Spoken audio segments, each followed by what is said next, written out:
আসসালামু আলাইকুম। ইন্টিগ্রেশনের সব থেকে ইম্পর্টেন্ট একটা ভিডিও নিয়ে আজকে আসছি আমি। এর আগেও আমরা ইন্টিগ্রেশনের সূত্র বেসিক সম্পর্কে একটু আলোচনা করছিলাম, বাট আজকে একটু ডিটেলস এবং আগের থেকে কয়েকটা সূত্র বেশি আলোচনা করব। এই ভিডিওটা যারা ভালো করে দেখবে বুঝবে, আশা করি ইন্টিগ্রেশন নিয়ে তার আর পরবর্তীতে কোনো সমস্যা হবে না। তো আমি এই সূত্রগুলো একটু আলোচনা করি, কোন সূত্রটা কিভাবে আসছে। এটা এটা সূত্র, বাট এটা মুখস্থ করা লাগবে না কারণ আমরা এই সূত্র অলরেডি আগে থেকেই জানি।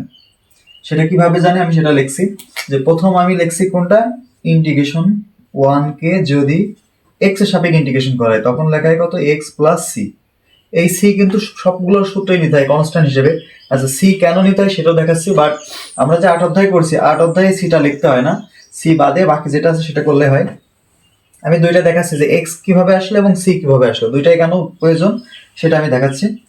এখানে খেয়াল করি, এখানে আছে 1 কে কার সাপেক্ষে, এক্স এর সাপেক্ষে। এটা কিন্তু সূত্র হিসেবে মনে রাখে সবাই, বাট এটা আসে মূলত, আমি আগেই বলছি, আগের প্রথম ভিডিওই বলছিলাম, প্রথমত যে বেসিকটা দিচ্ছি সেখানেই বলছিলাম ইন্টিগ্রেশন মূলত এটা হচ্ছে ব্যাক নিয়ে আসা, মানে অন্তরীকরণ করে যেটা পাইছি সেটাকে আবার আগেরটাই ব্যাক নিয়ে আসা। তার মানে আমি যদি একটা অঙ্ক এমন করতাম, এক্স এর সাপেক্ষে যদি আমি অন্তরীকরণ করতাম, তাহলে এক্স কে এক্স এর সাপেক্ষে যদি অন্তরীকরণ করতাম তাহলে কত হয়ে যায় সেটা 1। এটা কিন্তু আমরা সবাই জানি, আমরা কিন্তু অন্তরীকরণ সবাই জানি। এক্স কে যদি এক্স এর সাপেক্ষে করি তাহলে 1।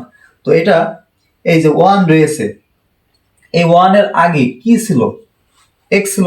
তাহলে এই যে 1 রয়েছে এর আগেরটাই মূলত এখানে সূত্র বসে, এই আগেরটা কি ছিল, এক্স, সেই এক্সটা এখানে বসবে। এর সাথে প্লাস সি আমি কেন নিছি সেটাও আমি বলি। যদি অন্তরীকরণ এমন থাকতো ddx x plus 10, ddx x plus 500। এখন আমি যখন এক্স এর সাপেক্ষে করি তখন শুধু অন্তরীকরণ যোগ্যটাই কিন্তু 1 হয়, বাকি এই 10 এটা কিন্তু কনস্ট্যান্ট হিসেবে 0 হয়ে যায়।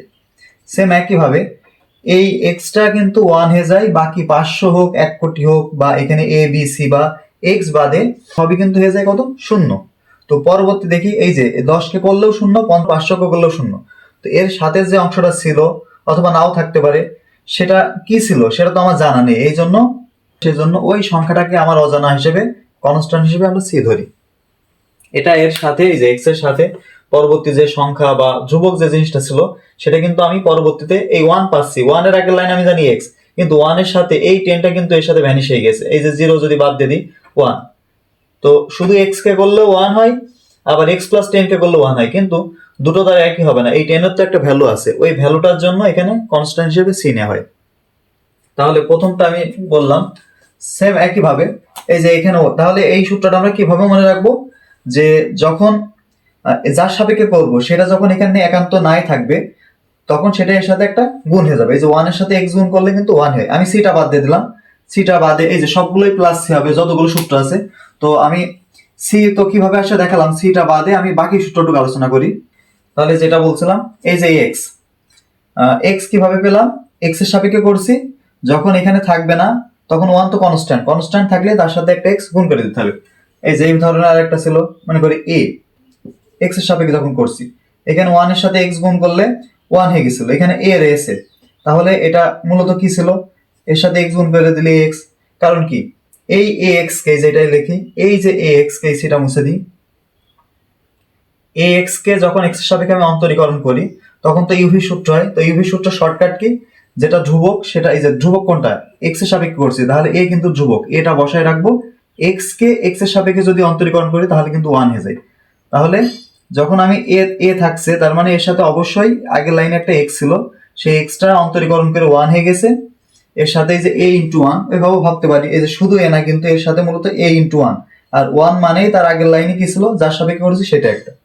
সেজন্য একবারে আমরা কি করব, এটাকে যখন যার সাপেক্ষে করবো সেটা না থাকলে শুধুমাত্র সেটা একটা এর সাথে গুণ করে দেব। তাহলে এই সূত্রটা গেল এবং এই সূত্রটা গেল। এবার ইম্পর্টেন্ট সূত্র আছে এটা,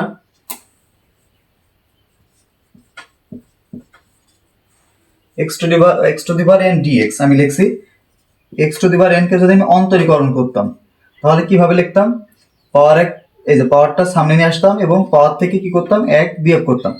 তাহলে এখানে আমি কি কি করছি, পাওয়ারটা সামনে নিয়ে আসছি, তার মানে পাওয়ারের সাথে কি করছি, গুণ করছি এবং পাওয়ারের থেকে এক বিয়োগ করছি। তো এই অন্তরীকরণের উল্টা হচ্ছে ইন্টিগ্রেশন, এটা যা ছিল তার আগের লাইন ব্যাক নিয়ে আসা। তাহলে সূত্রটাও ঠিক উল্টো হবে। তাহলে এর সূত্রের পাওয়ার কি করছি, পাওয়ারটা সামনে নিয়ে আসছে, সামনে নিয়ে আসছে মানে এই সম্পর্কের সাথে সম্পর্ক কি হবে, গুণ। তাহলে পাওয়ারটার সম্পর্ক হবে কি, গুণ, আর পাওয়ারের থেকে এক বিয়োগ হবে। তাহলে এই সূত্রটা কি হবে, পাওয়ারের সাথে এক যোগ হবে, এর উল্টো হবে। আগে পাওয়ারের কাজ হয়, তাহলে পাওয়ারের সাথে এক যোগ করব, এর বিয়োগ করছিলাম এক, আর এর হবে এক যোগ, আর এর পাওয়ারটা গুণ করতাম, তাহলে এর পাওয়ার, এই সূত্র ইন্টিগ্রেশন হবে কি, পাওয়ারটা ভাগ। তাহলে এই যে নতুন যে পাওয়ার আছে সেটাই ভাগ হবে, তাহলে n+1। এই যে 3 নম্বর যে সূত্র পেয়েছি এটা। এবার এটা দেখি, cos x কে ইন্টিগ্রেশন করলে sin x হয় কেন, cos x কে dx করলে কি জন্য sin x হয়।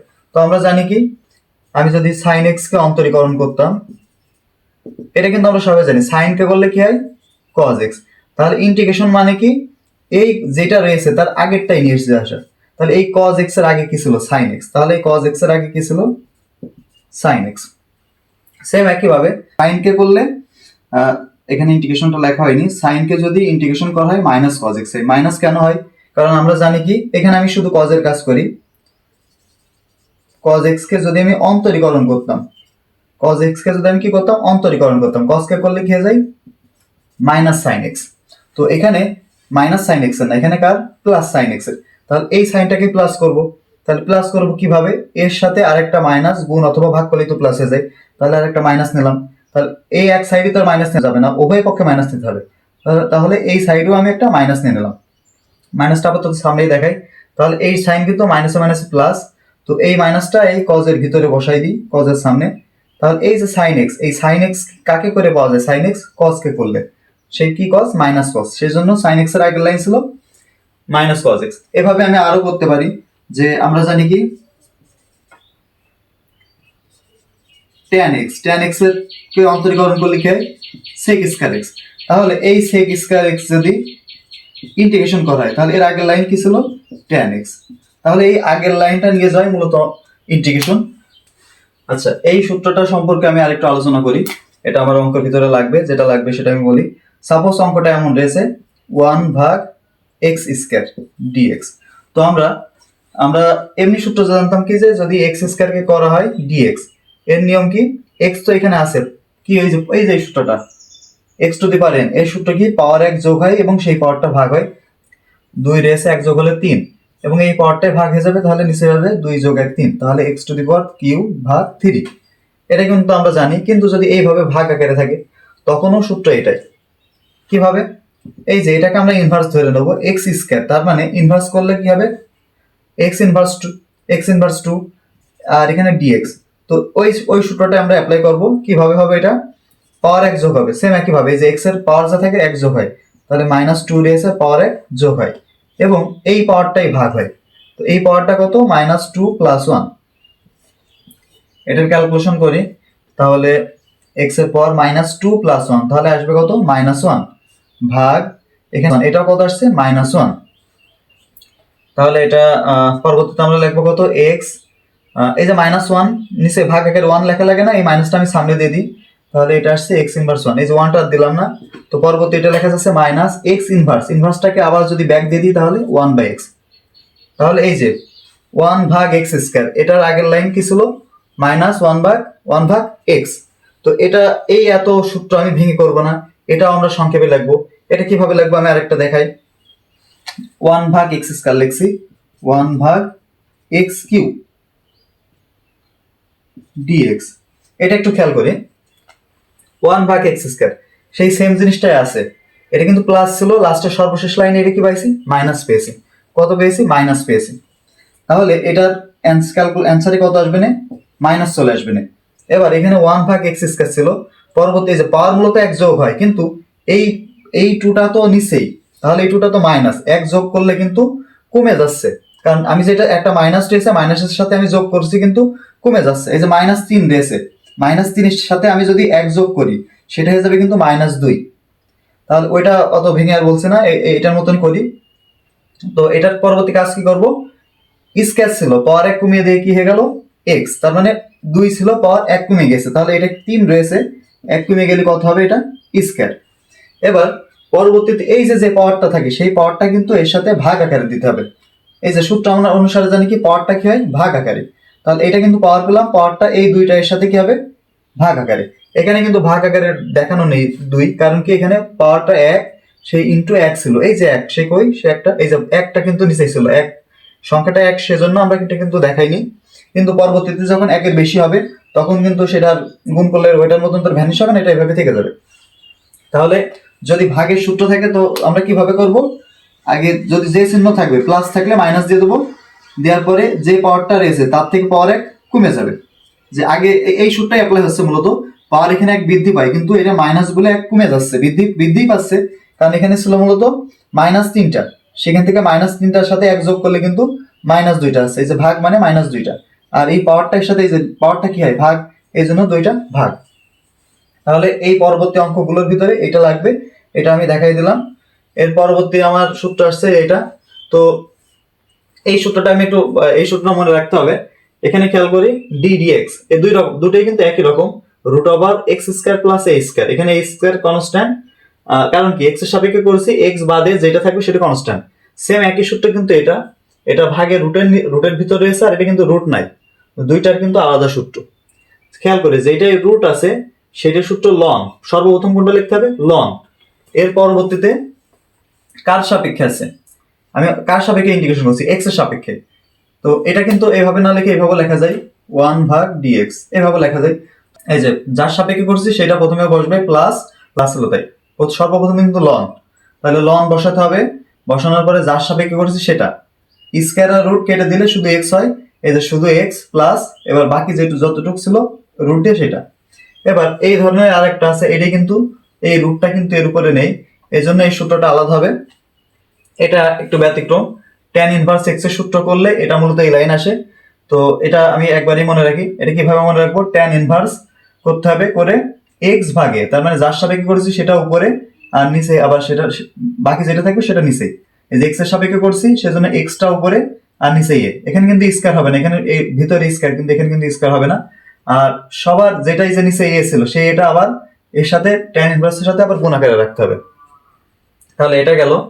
এবার এই যে সব থেকে ইম্পর্টেন্ট একটা জিনিস আছে, এটা মূলত এই যে এই সূত্রটা এটা শুধু x, কিন্তু x ছাড়া যদি x এর সাথে অন্য কিছু তো থাকতে পারে, x + y এর পাওয়ার তো থাকতে পারে, x + ab এটা তো থাকতে পারে, সেগুলো আমরা কিভাবে করব, তো সেগুলো সূত্র সেম একই, সর্বপ্রথম পাওয়ারের কাজ, তার মানে এইভাবে লিখতে হবে x + y এর পাওয়ার কত রয়েছে n, এই যে এটার মতন x⁴ এর পাওয়ার n থেকে কি হবে 1 যোগ হবে, তাহলে n রয়েছে, n এর থেকে 1 যোগ হবে।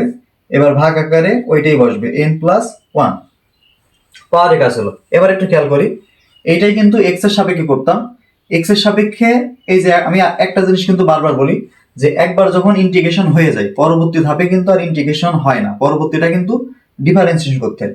এই যে এটাকে কিভাবে আসে, x⁴ dx, এটা মূলত হয় এভাবে, পাওয়ার 1 যোগ হয় ভাগ সেই পাওয়ারটাই ভাগ হয়, এই এতটুকু আমি কার করলাম, ইন্টিগ্রেশন করলাম। এবার এই যে ভিত্তির কাজ করতে হবে না, এটুকু আমি পাওয়ারের কাজ করলাম। এরপরে মূলত এই এটা হয় ডেল এক্স, এই এক্স কে করা লাগে, এক্স কে কিন্তু করা লাগে, তো এক্স এর সাপেক্ষে এক্স কিন্তু 1 হয়ে যায়, এটুক কিন্তু 1 হয়ে যায়, এজন্য সূত্রে এটাকে ধরা পড়ে না, এটা থাকে মূলত x⁴n+1, n+1। যখন এক্স এর সাপেক্ষে এক্স করা হয় তখন কিন্তু এটা 1 হয়ে যায়। তো আমি এটা কি জন্য লিখছি, এতটুকু কিন্তু আমি ইন্টিগ্রেশন করে ফেলেছি।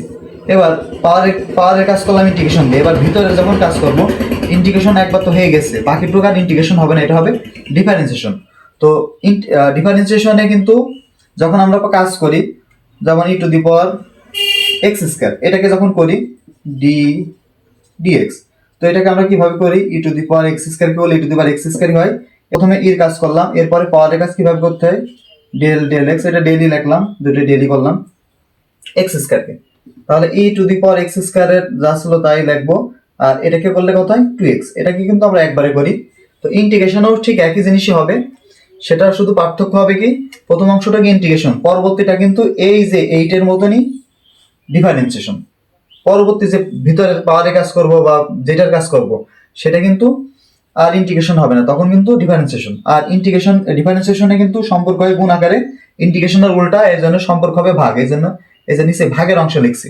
তাহলে এই যে যেটা আমি বললাম এইটা এইভাবে এটা করব, এটা কিভাবে করব, এই যে আমি লিখছি প্রথমে কি হবে, পাওয়ারের কাজ, পাওয়ার 1 যোগ হবে এবং সেই পাওয়ারটাই ভাগ হবে, পাওয়ার n ছিল এন এর সাথে এক যোগ হলো এবং এই পাওয়ারটাই ভাগ হলো। এবার কার সাপেক্ষে করছিলাম? এক্স এর সাপেক্ষে। এবার এক্স এর সাপেক্ষে কিন্তু আংশিক অন্তরীকরণ মানে ডেল করতে হবে। কাকে করতে হবে? যে ভিতরে যা আছে, ভিতরে কি ছিল এক্স প্লাস ওয়াই, এই জন্য ভিতরেরটা এই ভাগ আকারে ভিতরেরটার কাজ করতে হবে। সর্বশেষ এই সূত্রটা আমরা দেখি। এটা কিন্তু ইন্টিগ্রেশনের খুব গুরুত্বপূর্ণ একটা সূত্র, তবে আমার ক্যালকুলাস 2 তে এই সূত্রটা তেমন একটা প্রয়োগ নেই, একটা অঙ্কে আছে, আর বাকিগুলো ইউভি থাকলেও সেটাকে অন্যভাবে করতে হবে। তো এই সূত্রটা কিন্তু বেশ বড়। ইউভির এই সূত্রটা থেকে যে এটা আছে, প্রথমে ইন্টিগ্রেশন ইউ কে রেখে কাকে করা হয়েছে? ভি কে করা হয়েছে ইন্টিগ্রেশন, মাঝখানে সূত্রের মাইনাস, এবার ডি ডিএক্স, আবার ইউ এটা। তো এটাও একদম সহজে মনে রাখা যায়। কিভাবে আমি মনে রাখবো সেটা হচ্ছে, আমি আগে এটা মনে রাখি, এটা কি করছে আমি? ইন্টিগ্রেশন মানে ডিফারেন্সিয়েশনের উল্টা। তো আমি আগে একটা ডিফারেন্সিয়েশন লিখি, ডি ডিএক্স ইউভি। এটাকে আমরা কি করি? ইউ কে রেখে ডি ডিএক্স ভি কে করি, মাঝখানে সূত্রের প্লাস, এবার ভি কে রেখে ডি ডিএক্স কার করি? ইউ কে। তো মাঝখানে সূত্রের কি হয়? প্লাস। ডিফারেন্সিয়েশনে যখন প্লাস, তাহলে ইন্টিগ্রেশনের মাঝখানে কি হবে? মাইনাস। এটা তো আমি বুঝতে পারছি। তাহলে এটার সেম একই ভাবে ইউ কে রেখে কাকে করা হয়েছে? V K. এই যে ইউ কে রেখে কাকে করা হচ্ছে? V K. ইউ কে রেখে কাকে করা হচ্ছে? V K. এবার এই পরবর্তীতে এই যে মাঝখানে এটা প্লাস মানে এটার সূত্র কি হবে? মাইনাস। পরবর্তী লাইনটা আমি কিভাবে মনে রাখবো সেটাও একদম ইজি। খেয়াল করি, প্রথম অংশটাকে আমি কিভাবে মনে রাখছি? যে ইউ কে রেখে ভি সূত্র, ইউ কে রেখে দিয়েছি, ইন্টিগ্রেশন কাকে করছি? V K. এই যে ইউ কে রেখে দিয়েছি, কাকে করছি? শুধু ভি কে। এই জিনিসটাই দেখি এই সূত্রের ভিতরে এতটুকু আছে, এই যে ইউ ইউ, এই যে এই অংশটুকু আর এই অংশটুকু কিন্তু একই। তাহলে আমি কি করব?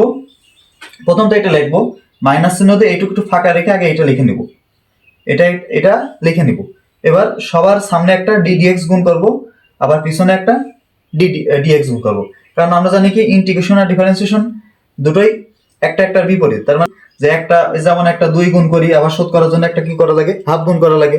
2 আর হাফ কেটে দিয়ে দিলে 1ই থাকে। তো এটা ওইভাবে ভাবি যে এটা আমি এই যে ডিফারেন্সিয়েশন করছি মানে এটা করছি মানে আমি একটু সামনে এগিয়ে গেলাম, এখান থেকে মনে করি আমি এখানে এগিয়ে গেলাম। এবার এখান ডিএক্স মানে কি? আবার আগেরটাই ব্যাক নিয়ে আসে, তার মানে এখান থেকে আবার এবার ইন্টিগ্রেশন করা মানে এখানে আবার ব্যাক দিয়ে দিচ্ছে। তার মানে এটা আমি কিভাবে মনে রাখবো? এটুকু আমি এটা দেখে লিখবো, এর পরবর্তীতে সামনে একটা ডিএক্স গুণ করবো, আর এদিকে তাহলে পিছনে একটা ডিএক্স গুণ করবো। তাহলে এখানে একটা ডিএক্স আছে, পরপর দুটো ডিএক্স, এখানে একটা ডিএক্স রয়েছে, আবার এটা আবার ডিএক্স রয়েছে। তো একটা ডিএক্স এর জন্য লিমিট এটা। এবার এই ডিএক্স ডিএক্স ডিএক্স মানে কি? এক্স এর সাপেক্ষে ইন্টিগ্রেশন। এখানে নতুন করে আবার ইন্টিগ্রেশন যখন নিছি, এটার জন্য কিন্তু এটা লিমিট, নতুন আবার ইন্টিগ্রেশন নিছি, এর জন্য এক্সট্রা আবার একটা লিমিট হবে। তো এইটার জন্য এই যে সবার বাইরে আরেকটা লিমিট দেওয়া হয়েছে। তাহলে এই সূত্রটা কিন্তু বোঝা গেল। প্রথমে ইউ কে রেখে ভি কে করবো, তারপরে এই জিনিসটা আবার বসাবো, ইউ কে রেখে ভির এটা বসাবো, সামনে একটা ডিএক্স গুণ করবো, পিছনে একটা ডিএক্স গুণ করবো। যেহেতু আবার নতুন ডিএক্স নিছি, এজন্য সবার জন্য আবার একটা লিমিট আসবে। আচ্ছা, এবার আরেকটা খুব গুরুত্বপূর্ণ একটা জিনিস আছে, এটা এই যে এই সূত্র থেকে আমি এটা করতে পারি, বাট এইটার মতন এটা আর করা যাবে না। কি জন্য? আমি একটা খেয়াল করি, এখানে কিন্তু দুটো জিনিস ছিল, ইউ এবং ভি। ইউ কে করলেও, ইউ কে অন্তরীকরণ করলেও ভি হয় না, আবার ভি কে অন্তরীকরণ করলেও ইউ হয় না। কিন্তু যদি এমন দুটো জিনিস থাকে যে একটাকে করলে আরেকটা পাওয়া যায়, যেমন এই সাইন কে করলে কি হয়? কজ হয়, অথবা কস কে করলে কি সাইন হয়, সেই জিনিসগুলোকে আমরা কিভাবে করব? খুবই সহজ। এটা এক্স এর সাপেক্ষে আমার ইন্টিগ্রেশন, এখানেও এক্স আছে, এখানেও এক্স আছে। দুটোর ভিতরে একটু খেয়াল করি, দুটোর ভিতরে একটু ছোট দেখা যাচ্ছে কোনটা? আমি ছোটটা নিয়েই কাজ করবো সবসময়। এটা সাইনের পর কিউ আছে, আর এটা শুধু সাইন, তো এটাই তো ছোট। তো এই ধরনের থাকলে যেটা বড় সেটা আমি রেখে দিব। যখন এই যে আমি ইন্টিগ্রেশন করছি, ইন্টিগ্রেশন করলে কিন্তু মূলত থার্ড ব্র্যাকেট দিয়ে যে এখানে মানে সাপোজ 2 1 থাকলো, যখন ইন্টিগ্রেশন করা হয় তখন এই লিমিটটা কিন্তু এক্স এর যদি সাপেক্ষে করি, এক্স এর পাওয়ার লোয়ার লিমিট 1 আপার লিমিট 2 কিন্তু বসানো লাগে। কিন্তু আমি কিন্তু প্রথমে এটার ইন্টিগ্রেশন করছি, কিন্তু আমি লিমিটটা বসাবো না, লিমিট এই সামনেই থাকবে। কারণ কি? আমি কিন্তু বাকি যেটা রয়েছে এটার কিন্তু আমি এখনো করছি না, এটা কিন্তু রেখে দিচ্ছি, যতক্ষণ পর্যন্ত পুরোটা না হবে ততক্ষণ আমি লিমিটটা লিখবো না। তাহলে এটা আমি কিভাবে করবো বলছিলাম, লিমিটটা কিন্তু এখানেই থেকে যাবে, cos qx। এই যে বড়টা আমি রেখে দিলাম, এবার আমি কোনটার কাজ করব? শুধু এই ছোটটা। তো এই যে sin x রয়েছে, sin x কাকে করলে পাওয়া যায়? এই যে আমরা একটু আগে যে জানলাম সূত্র, sin x। sin x এর আগের লাইন কি ছিল? Minus cos x। তাহলে এর আগের লাইন কি ছিল? Minus cos x। এখন এই ইন্টিগ্রেশন কিন্তু আমি এই যে x এর সাপেক্ষে কিন্তু এটা আমি করিনি এখনো। তো এটা তো আমার করা লাগবে। কিভাবে করতে হবে? এই যে নতুন করে যেটা পেলাম, নতুন করে কি কি পেয়েছি, মাইনাস কজ এক্স। এই এতক্ষণ কিন্তু ছিল কার সাপেক্ষে, এক্স এর সাপেক্ষে। এই যে ছোটটা করে যেটা পেলাম, এবার সেইটার সাপেক্ষেই বড়টা করতে হবে। সেইটার সাপেক্ষে মানে এই ডিটা কাকে দিতে হবে, এই ডিটা এই কজ দিয়ে দিতে হবে। বোঝা গেল? যে এই যে এমন এইটা, এইটা মানে কি এক্স এর সাপেক্ষে, এইটা মানে ওয়াই এর সাপেক্ষে। তাহলে ডি সাইন এক্স, এটা মানে কি সাইন এক্স এর সাপেক্ষে। তো এটা করলে সুবিধা কি, এটা খেয়াল করি, এই মাইনাসটা আমি সবার সামনে দিয়ে দিই। তাহলে এই মাইনাসটা এই লাইনে আমি সামনে বসাই, পরবর্তী লাইনে না বসে এখানে বসাই। এবার এটা আমি কিভাবে করবো, এই যে মাইনাসটা বসাই দিলাম কস কিউ কে কস এক্স এর সাপেক্ষে। তো এটার এই যে এই সূত্র অনুসারে যখন যখন ধরবো যে এক্স এক্স কে এক্স এর সাপেক্ষে যখন করা হয়, তখন সূত্র কি, শুধু পাওয়ার এক্স যোগ হয় এবং সেই পাওয়ারটা ভাগ হয়। তাহলে এটা এক্স এটাও এক্স, দুটোই একই জিনিস। তাহলে এটাও কজ এক্স এটাও কজ এক্স, দুটোই একই জিনিস। শুধু তাহলে কোনটুক করবো, আমি পাওয়ার এক্স যোগ করবো এবং সেই পাওয়ারটা ভাগ করবো। তাহলে এর পাওয়ার কত রয়েছে, 3। তাহলে এর পাওয়ার হয়ে যাবে কত, কস 4 এক্স ভাগ 4। এটা কিন্তু আমার হয়ে গেল। এবার পরবর্তীতে যে লিমিটটা যে 2 আমি লিখছিলাম, তাহলে 2। এবার লিমিট লেখার ক্ষেত্রে খেয়াল করি, এই লিমিটটা কিন্তু এক্স এর ছিল, পরবর্তী আমি ডি কজ এক্স নিছি, কিন্তু এই লিমিটটা কিন্তু প্রথমে এক্স এরই ছিল, তার মানে এই লিমিটটা কিন্তু এক্স এরই থাকবে। এখানে কিন্তু কজ এক্স এর মান না, এখানে এই এক্স এরই এটা লিখে রাখতে হবে। আমি আর একটা উদাহরণ লিখি, e to the power x square plus y square. এটা যদি ইন্টিগ্রেশন করতে হয়, এটা তাহলে আমি কিভাবে করব? তো আমরা এই যে এখানে লিখিনি, আমি এটা লিখতে পারি ই টু দি পাওয়ার এক্স এর ডিএক্স যদি করা হয় ই টু দি পাওয়ার এক্সই হয়। কারণ আমরা জানি যখন অন্তরীকরণ করা হয় ই টু দি পাওয়ার এক্স করলে ই টু দি পাওয়ার এক্সই হয়। তার মানে ই টু দি পাওয়ার এক্স এর আগের line E to the power x. তাহলে এটা যখন করব, প্রথমে তো ইর কাজ, ই কে করলে কি হবে, e to the power x square plus y square, এটা পাবো। ইর কাজ করলাম, এবার কিন্তু পাওয়ারের কাজ করতে হবে। এটাও কিন্তু পাওয়ারের কাজ করা হয়, এক্স এর সাপেক্ষে এক্স করলে মূলত 1 হয়ে যায়, এজন্য এটা বোঝা যাচ্ছে না, বাট এটা পাওয়ারের কাজ করতে হবে। তো এই ইর কাজটা করলাম আমি কিসে, ইন্টিগ্রেশনে করলাম। ইন্টিগ্রেশন তো এটার হয়ে গেছে, তবে এর বাকি যে যতটুকু থাকবে ততটুকু আর ইন্টিগ্রেশন হবে না, ততটুকু হবে ডিফারেন্সিয়েশন। তো এটা কি সম্পর্কে হয়, বাকিটুকু কিন্তু ভাগ আকার হয়। তাহলে কার সাপেক্ষে, এক্স এর সাপেক্ষে। তাহলে লিখলাম ডেল ডেল এক্স কত আসছিল, power x square plus y square. তাহলে এটা হবে e to the power x square plus y square. এই এক্স স্কয়ারকে এক্স এর সাপেক্ষে করলে কত হয়, 2x, আর ওয়াই স্কয়ার করলে কত হয়, 0। এই যে বাকি অংশটুকু কিন্তু এই যে আংশিক অন্তরীকরণ ডেল দিয়ে লিখতে হবে, দিয়ে লিখলে কিন্তু ভুল হবে। তাহলে এইটুকু থাকবে কি, কত, e to the power x square plus y square ভাগ 2x। তাহলে আমরা এইভাবে মনে রাখবো, ই টু দি পাওয়ার এক্স এর আগের লাইন তো এটাই। এর পরবর্তী পাওয়ারের কি হবে, ভাগ দিয়ে পাওয়ারের কি করতে হবে, অন্তরীকরণ করতে হবে। এই যে পরবর্তীতে কিন্তু এই যে অন্তরীকরণ, ইন্টিগ্রেশন না। তাহলে এই এক্স স্কয়ার কে করলে কত হয়, 2x, ওয়াই স্কয়ার করলে 0। এটা আমি একবারে, তখন আর সূত্র ভাঙা লাগবে না, তখন আমি একবারেই বুঝতে পারবো। আচ্ছা, আমি এটা অলরেডি একবার দেখাইছি, আমি আবার তুললাম। তুলে আমি মূলত এটারই সূত্র করব। কিভাবে করব, এই যে আমি একটু বলছিলাম যে 1 ভাগ এক্স কিউ, যদি এই 1 ভাগ এক্স কিউ কিন্তু এমন একটা আছে, এক্স স্কয়ারের সাথে কিন্তু এ একটা কনস্ট্যান্ট আছে। যদি কনস্ট্যান্ট না থাকে, যার সাপেক্ষে ইন্টিগ্রেশন করা আছে শুধু সেটাই ভাগ আকারে থাকে। তো সেটা আমরা কিভাবে করতাম, যে ভাগ মানে কি, 1 ভাগ দেওয়া মানে কি, এটা ইনভার্স করে নিয়ে যায়, পাওয়ার কিউ তাহলে -3 হয়ে গেল। এবার এই যে এই সূত্র অনুসারেই পাওয়ারের সাথে এক যোগ হবে এবং সেই পাওয়ারটাই ভাগ হবে, যে -3 এর সাথে এক যোগ করেছে এবং আবার সেই পাওয়ারটাই আবার ভাগ করে দিছে। তো পরবর্তীতে -3 + 1 একবারে পাওয়ার -2, নিচেও কত হয়ে যাচ্ছে, এটা ক্যালকুলেশন করলে -2। এবার -2 মানে যে -হাফ সামনে লিখছি, আর এর পরবর্তীতে x ইনভার্স 2। এর পরবর্তীতে এই যে এটা 1 ভাগ -2, এটা এই যে মাইনাসটা সামনে দিয়ে দিছি, আর x ইনভার্স, এই ইনভার্স মানে কি 1 ভাগ, আর এর পাওয়ার কত ছিল স্কয়ার। তো এটা যখন ভাগ থাকবে তখন ভাগের সূত্রটা তাহলে আমি এইভাবে ভেঙে না করে একবারে কিভাবে করব সেটা আমি বলছি। তবে সূত্র আকারে সেটা আমি কিভাবে লিখবো, এই যে খেয়াল করি, এখানে যে কিউ ছিল, এখান থেকে এক কমে গেছে, সর্বশেষ যে নিচেই ছিল নিচেই আছে, এক পাওয়ার কমে গেছে, আর এখানে প্লাস ছিল, এখানে মাইনাস চলে আসবে, আর পাওয়ার কমে যাবে, সেই পাওয়ারটাই তো এর সাথে ভাগ আকারে থাকবে, এই যে সেই পাওয়ারটা এখানে দুইটাই আবার এর সাথে ভাগ আকারে। তাহলে এইটা যদি আমি সূত্র অনুসারে লিখি, কিভাবে লিখবো, যে 1 ভাগ x two the power n dx। খেয়াল করি এর সাথে কিন্তু গুলিয়ে ফেললে হবে না, এটা কিন্তু x x two the power n, মনে করি x স্কয়ারে আছে, কিন্তু এর সাথে কিন্তু একটা a স্কয়ার ছিল, এখানে কিন্তু শুধু x, এর সাথে কোনো অন্য কোনো কিছু নেই। তাহলে এইটা সূত্র অনুসারে কিভাবে হবে, 1 ভাগ এই x এর পর এক বৃদ্ধি পায়, কিন্তু এটা তো ভাগ, এই জন্য এক কমে যায়। তাহলে এই x এর পাওয়ার কি হবে, n বিয়োগ 1, এবং সেই n বিয়োগ 1টাই গুণ হবে, এর সাথে গুণ থাকবে, এবং সবার সামনে একটা বা সবার উপরে একটা মাইনাস চলে আসবে, এই যে একটা মাইনাস কিন্তু চলে আসে। তাহলে এটা এই ধরনের অঙ্ক যদি থাকে তখন কিন্তু আমরা এই ধরনের সূত্র এভাবে নাই, বাট এটা করলে ওই এটা থেকে মূলত এটাই পাওয়া যায়, আমি সূত্র অনুসারে এটা লিখলাম।